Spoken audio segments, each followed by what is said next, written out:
Senge, activist in exile from Gilgit Baltistan, who joins us on the program. Senge, if you can hear me, thank you so much for joining us. I hope you can hear me. Good morning. Yes, Vineet. Good morning. Well, good morning to you. And let's talk about, firstly, we'll talk about India and China in just a bit. But let's talk about Gilgit Baltistan and let's talk about what's going on that side. 20,000 troops were deployed in Pakistan. We spoke about it. There was a disclaimer by the Pakistani government the next day that there is nothing of that sort which is going on. We have information that Pakistan is being used by China, to in fact compress India from both the sides, one on China and one on Pakistan. What do you have to say about that, Senge? Well, I believe that, the real Ladakh for China today in 2020 is Gilgit Baltistan, actually. If you look at India-China border, a lot of people, when they look at the map, look at Arunachal Pradesh, Sikkim, Uttarakhand, Uttaranchal, Aksai Chin. But the fact remains that because of CPEC, the most important part for China right now has become Gilgit Baltistan. And China cannot afford to lose Gilgit. It might be able to show and intimidate India in different ways, but China will not make the mistake of attacking India because China knows that India's reaction will not just to counter China's attack in Aksai Chin, but India will also move towards Gilgit Baltistan, and that's where the real prize is. So China would not bet on something which is not in its control. It is not going to make that huge mistake and take that risk. So that is one of the reasons why China and Pakistan have collaborated, their military as well as their political force, to secure Gilgit. Whether they are using Gilgit and Skardo's airport, whether they are trying to bring in their troops and trying to amass them along the line of control, or building more garrisons, reinforcing the existing garrisons in Bonji, in Skardo town, in Gilgit Jutyal, and Juglot and other places. The fact remains that China cannot afford to lose Gilgit, and I think that's what they're trying to save if something happens with India. Right, and Senge, there were also reports of China landing planes in Skardu, and you also spoke about it just now. How important is it for China and Pakistan to appease each other at this point in time because they have a common enemy in India?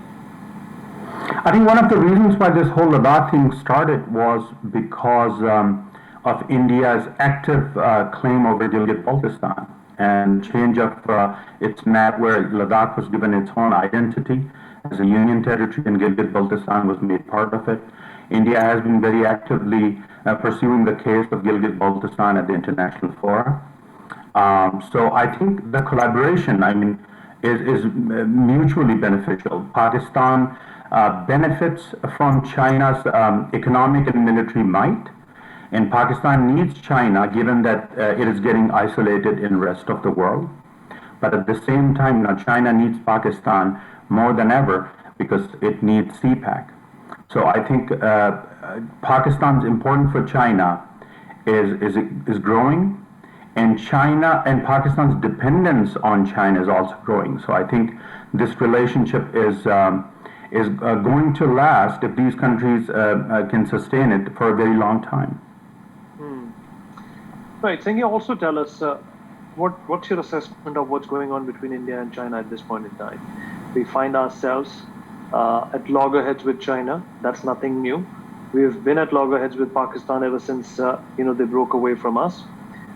What's your assessment of what's going on in Ladakh, and what kind of a situation does China find itself in? At one hand, they are being rebuked and chided by the world because of this pandemic, and on the other hand, their expansionist aspirations do not seem to cease. Yeah.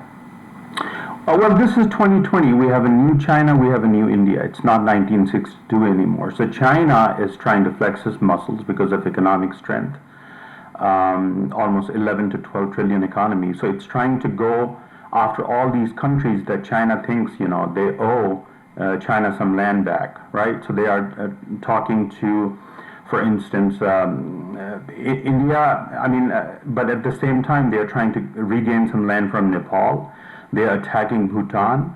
They are also trying to intimidate Vietnam.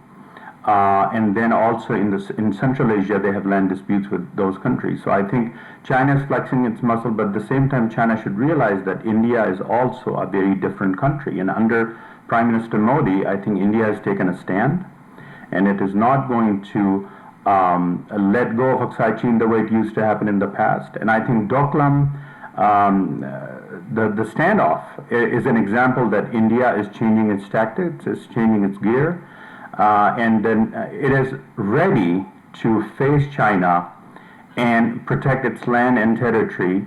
And I think it is calling its international allies into it. That is a new thing that India is doing, which is establishing stronger, deeper, and longer-lasting relationship with the West, with Japan, with Australia, with Vietnam, and with the European Union.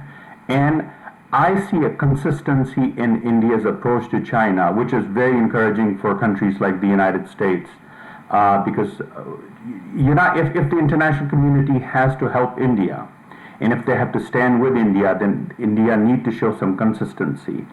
And that is something that we are seeing. So I think India is changing. India is, letting China know very clearly that it is not going to be intimidated the way it used to be. Senge, also tell us that what more can be done, not only by India, but the world entire, when it comes to, pushing the cause of Gilgit Baltistan, because right now it is being used by China and Pakistan for their own commercial ends.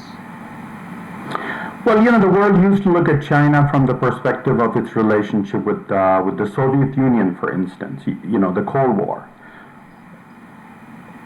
Or we used to look at Pakistan vis-a-vis in a relationship with India. That's how the United States used to look at India, vis-a-vis Pakistan, or look at China vis-a-vis the Cold War with the Soviet Union. But I think this China is a very new China. It is threatening international community through cyber attacks. It is threatening international communities through economic issues, and it is strengthening its relationship and entrapping the poorer and the weaker countries into its debt economy. And what it is doing is creating an economic model and a strategic model which is threatening the West and the European Union and Japan and other neighbors of China in a very different and substantial way. So I think the issue is not how the world is going to react to China vis-a-vis India or Pakistan anymore. I think the threat is direct. The threat to the United States, the threat to the West, to Canada, threat to Australia, threat to Japan and South Korea, Taiwan, Hong Kong, the democracy. And China is establishing strategic relationships with other countries in Africa and other parts of the world where it is directly attacking the democratic institutions there, the financial institutions there. So I think the paradigm has shifted where now the world has to take on China for a much more lethal reasons, I would say, than just a pawn in the Cold War situation. So I think in the United Nations, the different permanent members of the United Nations, for instance, France, you saw, is extending its support to India. The United States has, made it very clear that it stands with India. Russia is supplying weapons, even though it has a relationship with China, but Russia is also threatened by the way China is expanding itself in Siberia and Central Asia, for instance, and the Pacific. So I think we believe that the way the world looks at China is not just in perspective of the Cold War or vis-a-vis India. I think it's a much bigger menace that the world is trying to deal with, and India could be a very important and active player in it. Absolutely, Senge. That was well articulated, and we appreciate you taking out the time and speaking to us on this very important issue during this very important phase, not only for India, Thank you for having me. for the entire world. All right. Jai Hind. Jai Hind. For more such videos, subscribe to the NewsX YouTube channel, hit the bell icon.